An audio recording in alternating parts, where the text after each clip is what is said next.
तो आइए मिलाते हैं, हमारे साथ हैं। देखिए जितेंद्र जोशीला भाई साहब आपसे कुछ बात करना चाहते हैं, मान लीजिएगा इनका बात। सभे बात मानते बोल बहुत मौन बे करते। अच्छा चलो ठीक है, मानी लो कि हम की हमारा यूट्यूब चैनल सन्नी सुमन वीडियो आवे छे।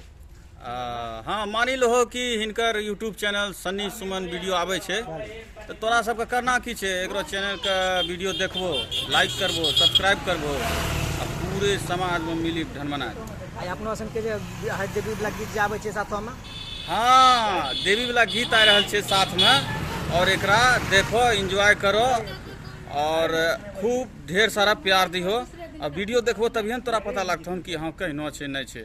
वीडियो देखियो और अच्छा लगते तो जरूर अपना प्यार मोहब्बत जरूर दियो, और गलती उल्टी हो जाए तो ओकरा लिए समझी माफ कर दियो। हाँ तब ठीक है, एकदम गल्ला जब मिलिल बहुत लोग बुझी थे कि अपना दोनों एकदम जोरदारी वाला बात छिए। तो चलो ठीक है भैया के वीडियो तो असन देखते हैं, वो कहियो कालत हो हमरो वीडियो देखी लियो, अच्छा लगता है दोनों ठोकियो बराबर। ठीक ठीक ठीक, लाइक ठोकियो, इन्होंने की ठोकी दियो। ठीक छै, बहने निकली रहलो छै, ज्यादा विलम्ब करला से फायदा छै ना। हेलमेट पिन्ही, एकदम हेलमेट पिन्ही भैया तौ से बाइक चललो कर देखी ला। इनका तो अच्छा जो नहीं छो, चश्मा अथी बिना शीशा वाला हेलमेट से अलिए, डिजिटल चश्मा लगेलिए ना कोई दिक्कत नहीं। ठीक है तौ से हेलमेट पिन्ही बाइक उइक चलियो, आ भैया सबको एकदम hi hello how are you कर दो। चलो ठीक, बहुत बहुत धन्यवाद।